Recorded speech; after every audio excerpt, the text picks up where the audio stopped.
আলাদা করে কেন্দ্রীয় নেতারা প্রত্যেকটা মধ্যে দায়িত্ব থাকবে, তাহলে পরে দলের যে নেতা তাদের উপর কেন্দ্র নেতৃত্বে সে তো বটেই, ভরসা নেই, সে তো দেখাই যাচ্ছে।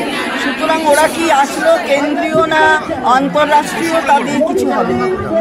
কালীঘাটের কাকু এতদিন পরে ভাইস চ্যান্সেলর কেস কেন করা হচ্ছে? সামনে লোকসভা ভোট, সেইটা লক্ষ্য রেখে কি ইডির তৎপরতা? দেখুন, ইডির কি তৎপরতা সেটা সবাই দেখছে, মানুষ বিচার করছে। কি ঘটনাকে কেন্দ্র করে কি হচ্ছে সব মানুষের জানা আছে।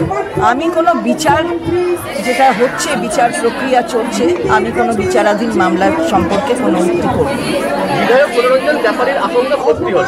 তিনি আশঙ্কা করেছিলেন যে তার উপরে হামলা হতে পারে এবং তার বাড়িতে ভাঙচুর, এবং তার ঘনিষ্ঠ একজন পঞ্চায়েত প্রধানের বাড়িতেও ভাঙচুর হয়েছে।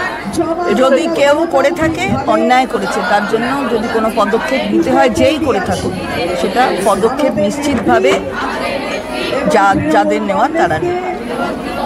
জেলা পরিষদ সদস্য রুনা খাতুনের বিরুদ্ধে তিনি অভিযোগ করেন। অভিযোগ করেছে যখন, সেটা যাদের দেখার কর্তব্য সেটা দেখবে তারা নিশ্চয়ই। তার বিরুদ্ধে থানাতে অভিযোগ হয়েছে না, অভিযোগ করাটা তো নিশ্চয়ই অধিকারের মধ্যে পড়ে। তারপরে একটা প্রক্রিয়া আছে, সেটা সেই প্রক্রিয়ার মধ্যে চলে দেখবে যে অভিযোগের সত্যতা আছে কি নেই, সেটা যারা দেখবে তারা দেখবে। আমার তো বলার ব্যাপার নেই।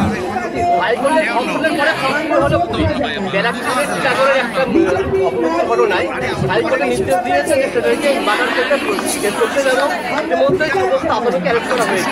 তাহলে কি পুলিশের কাছে বিচার না পেয়ে আদালতে দাওয়াত করতে হবে বারংবার? না না, সেটা কোনো কথা নয়। কোনো সময় হয়তো কোথাও কোনো গ্যাপ থেকে থাকে, সেটা আদালত ঠিক করে দেয়, আদালত সেটাকে কারেক্ট করে দেয়। সেখানে আমি আবারও বলছি, কোনো বিচারাধীন মামলা সম্পর্কে আমি কোনো ওই ধরনের মন্তব্য করব না।